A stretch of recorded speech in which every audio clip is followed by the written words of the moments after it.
కన్యవారి కనుక చూసుకున్నట్లయితే ప్రధానంగా అంటే వృత్తి స్థానంలో గురువు వక్రత్యాగం అవుతుంది. కాబట్టి గురువు ఎప్పుడైతే వృత్తి స్థానంలో వక్రత్యాగం అవుతుందో మార్చి 11వ తేదీ నుంచి అదేవిధంగా ఈ యొక్క జూన్ 1వ తేదీ వరకు దశమంలో ఉంటాడు. దాని తర్వాత జూన్ 2 నుంచి కర్కాటకంలో లాభస్థానంలోకి వస్తాడు.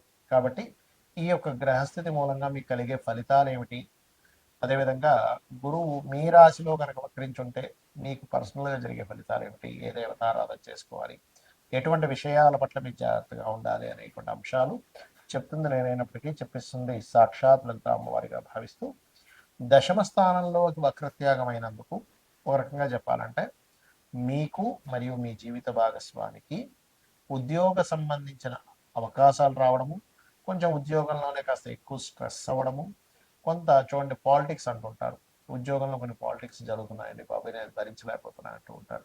అటువంటివి జరగడం అనేటువంటిది చాలా స్పష్టంగా చూపిస్తుంది. అలాగే మరొక విషయం ఏంటంటే ఇక్కడ గమనించినట్లయితే ఈ గురువు యొక్క వక్రత్యాగము ఎప్పుడైతే అవుతుందో ఈ వక్రత్యాగంతో పాటు మనకి లాభస్థానంలో కూడా వస్తాడు గురువు జూన్ 2వ తేదీ నుంచి. ఎప్పుడైతే జూన్ 2 నుంచి గురువు లాభస్థానంలోకి వస్తాడో అక్కడి నుంచి కలిగే ఫలితాలు ఎప్పటి నుంచో ఈ కన్యవారికి ఏంటంటే సర్వసాధారణంగానే ఏకాదశ స్థానం పూర్వజన్మ కర్మస్థానం. కొన్ని అనుకోని ఇన్సిడెంట్స్ ఒక మాయలాగా, అది ఒక వివాహం అనుకోండి జూన్ 2 నుంచి, లేకపోతే కొన్ని రిలేషన్స్ అనుకోండి, సామాజికంగా కొంతమందితో ఇన్వాల్వ్ అవ్వడం అనుకోండి, పార్ట్నర్షిప్స్ ద్వారా కొన్ని ఇన్వాల్వ్మెంట్ అవ్వడం అనుకోండి, కొన్ని లాభాలు అద్భుతంగా లాభాలు వచ్చడం, ఎక్కువ లాభాల కోసం ఎక్స్పెక్ట్ చేసే స్ట్రెస్ అవ్వడం, ఇవన్నీ కూడా ఇస్తాడు అక్కడ. ఎందుకంటే గురువు స్వరూపం గురువులా లేదు, శని రాహు ప్రభావంతో ఉన్నాడు అక్కడ గురువు. కాబట్టి ఇక మీరు ఇన్వెస్ట్మెంట్స్ చేసేటప్పుడు ముఖ్యంగా కేతు 12లో ఉన్నాడు కాబట్టి కాస్త చూస్ చేయండి. 6వ స్థానంలో రాహు ఉన్నందుకు కొంత పరాక్రమంగా ధైర్యంగా కొన్ని నిర్ణయాలు తీసుకుంటారు. సప్తమ శని మూలంగా ఇంట్లో అంటే వివాహం చేసుకునే విషయంలో ఇష్టపడిన వారిని వివాహం చేసుకోవాలనే ప్రయత్నం చేస్తారు. అయితే మీరు చేయవలసిన దేవతారాధన శని రాహు కేతు గ్రహాల దగ్గర దీపారాధన చేయండి. గోవులకు కాస్త బెల్లం తినిపించండి, అన్ని విధాలుగా ఉంటుంది. గ్రహం వక్రించింది అనుకోండి, అసలు మనకి మొత్తం 9 గ్రహాలలో అంటే రవిచంద్రులు ఎప్పుడు వక్రించవు, రాహుకేతువులు ఎప్పుడు వక్రగతిలోనే ఉంటాయి. అయితే ప్రత్యేకంగా వక్రించేటువంటి గ్రహాలు ఏమిటి అని చెప్పి చూసుకున్నట్లయితే గురువు, శని, కుజుడు, బుధుడు, శుక్రుడు, ఈ 5 గ్రహాలు. మన పర్సనల్ చార్ట్లో వక్రగతి చెందిన గ్రహానికి నాడీ ఆస్ట్రాలజీలో, భృగునంద నాడీ ఆస్ట్రాలజీలో ఒక విశేషమైనటువంటి అర్థం చెప్పారు. దానికి ఏమిటది? గురువు వక్రించాడు ఉదాహరణకి అంటే జీవుడు తను ఉన్న ప్రదేశం నుంచి మారుతాడు ఒకటి. రెండవది, తను ఏ రాశిలో ఉండి వక్రించి ఏ రాశి వైపు వెళ్తున్నాడో దాన్ని బట్టి కూడా రిజల్ట్ ఉంటుంది. ఏ గ్రహాన్ని వదిలిపెట్టి ఇంకే గ్రహంలోకి వెళ్తున్నాడు అనే దాన్ని బట్టి కూడా రిజల్ట్ ఉంటుంది. అక్కడ ఒక శుభగ్రహం ఉండి వదిలిపెట్టి పాపగ్రహం వైపు వెళ్తే ఇతను ఉన్న ప్రదేశం మారడం వల్ల, లేకపోతే కొన్ని వదిలేయడం వల్ల చాలా ఇబ్బంది పడతాడని అర్థం. అలా కాకుండా అంటే ఎలా అంటే ఇప్పుడు చూడ మనకి మంచి మనుషులు వదిలేసి అనవసరమైన దీంట్లో వెళ్తున్నాము అని చెప్పొచ్చు. ఏది శుభగ్రహంతో ఉన్నటువంటి గురువు వక్రించి పాపగ్రహం వైపు వెళ్తే. అలా కాకుండా పాపగ్రహంతో ఉన్నటువంటిది వదిలేసి శుభగ్రహం వైపు వెళ్తున్నాడు అనుకోండి, మీ లైఫ్లో ఖచ్చితంగా కొన్ని ఇబ్బందులు ఏవైతున్నాయో పోయి మళ్ళీ మంచి టైం వస్తుంది కూడా చెప్పొచ్చు. అయితే జూపిటర్ వక్రగతి అనేటువంటి పాస్ట్ లైఫ్ అని చెప్తుంది. ఏ గ్రహమైన వక్రగతి అంటే పూర్వజన్మంలో కొన్ని దేవతా సంబంధించినటువంటివి, గురు సంబంధించినటువంటివి, అదేవిధంగా స్పిరిచువల్ రిలేటెడ్ సంబంధించినవి, గురువు సేవ సంబంధించినవి కొన్ని మీరు పెండింగ్లో ఉన్నారు, అవి మీరు తీర్చుకోవడానికి ఈ జన్మ ఎత్తారు అనేటువంటిది మీరు అర్థం చేసుకోవాలి. ఇక అంటే ఎవరికైనా గైడింగ్ చేయడం అనుకోండి, టీచింగ్ చేయడం అనుకోండి, ఇవన్నీ కూడా అనుకోండి. ఇక రెండవది, శని కనుక వక్రించాడు, ఇక్కడ కూడా మీరు శని అంటే కర్మకారకుడు, ఉద్యోగానికి కారకుడు. కాబట్టి ఈ ఉద్యోగానికి కారకుడైన శని మీ జన్మజాతకంలో ఏ రాశిలో ఉన్నాడు? నీచంలో ఉండి వక్రిస్తే అంటే మేషరాశిలో ఉండి వక్రిస్తే నీచత్వం పోయినట్టు, తులారాశిలో ఉండి వక్రిస్తే ఉచ్చత్వం పోయినట్టు అనమాట. కాబట్టి ఉచ్చ నీచ స్థానాల్లో ఉండేటువంటి గ్రహాలు వక్రించినప్పుడు అది రివర్స్ ఫలితాలు ఇస్తాయి.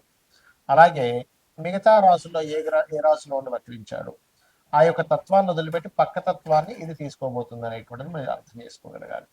అలాగే ఇక్కడ ఏంటంటే ఎప్పుడైనా శని భగవానుడు వక్రించి చేయలేదు, ఆ కర్మను కంప్లీట్ చేయడానికి ఈ జన్మలో పుట్టాము. అందుకే ఎవరైనా శని వక్రించినప్పుడు, అది ముఖ్యంగా డియోల్ సైన్ వెళ్ళినప్పుడు డియోల్ కారకుడితో కనెక్ట్ అవుతున్నప్పుడు రెండు జాబులు చేస్తారు.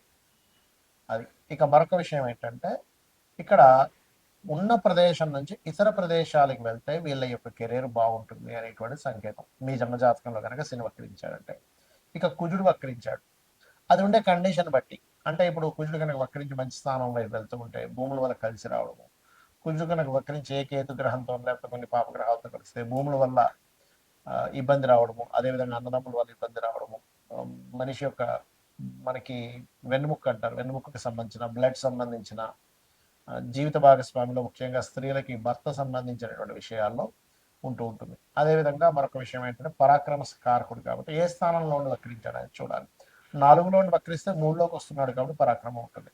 అంటే ఇక్కడ ఏంటంటే అది ఎన్ని డిగ్రీల్లో ఉండి వక్రించింది, ఏ నక్షత్రంలో ఉండి వక్రించింది. బుధుడు వక్రించాలంటే దాని అర్థం ఏమిటంటే నాలెడ్జ్ షేర్ చేయడానికి పుట్టావు నువ్వు.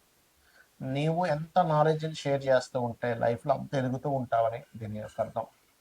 అదేవిధంగా పూర్వజన్మల్లో కొన్ని రిలేషన్స్ పోగొట్టుకొని మరలా ఆ రిలేషన్స్ కనెక్టివిటీ కోసం ఇది ప్రధానంగా గుర్తుపెట్టుకోవాలి. ఇక శుక్రగ్రహం ఎప్పుడైనా సరే గుర్తుపెట్టుకోండి, శుక్రుడు భార్యాకారకుడు, ధనకారకుడు కాబట్టి ధనము ఉన్న ప్రదేశం నుంచి ఇతర ప్రదేశాలకు వెళ్ళడం వల్ల వస్తుందని చెప్పొచ్చు. లేదా ఇతర ప్రదేశాలకి వెళ్ళినప్పుడు కొంతమందికి ఇబ్బంది జరుగుతుంది. ఎప్పుడంటే పక్క రాశుల్లో కనుక అది వక్రించిన రాశి, అంటే ఉదాహరణకి మేషంలో వక్రించాడు, మీనంలోకి వెళ్తున్నాడు, ఉచ్చస్థానం వైపు వెళ్తున్నాడు.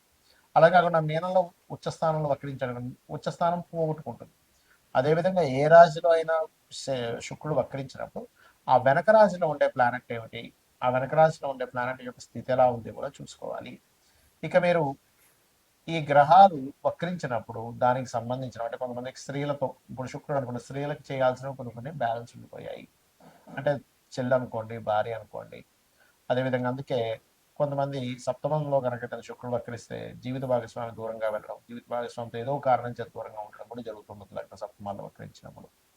ఇక ఇవన్నీ ఒక ఎత్తు అయితే మీ పర్సనల్ చార్ట్లో మనం గోచార ఫలితాలు ఎలా అయితే చెప్పుకుంటాం, పర్సనల్ చార్ట్లో ఉండేటువంటి లగ్నం నుంచి 12 భావాధిపతులు ఎలా ఉన్నాయో చూసుకోవాలి. అంతేగాని ఎల్నాటి శని వల్లే నాకు ఇబ్బంది వస్తుంది, కాల్సపు దోషం వల్ల ఇలా వస్తుంది అని అనుకోవడం కాదు.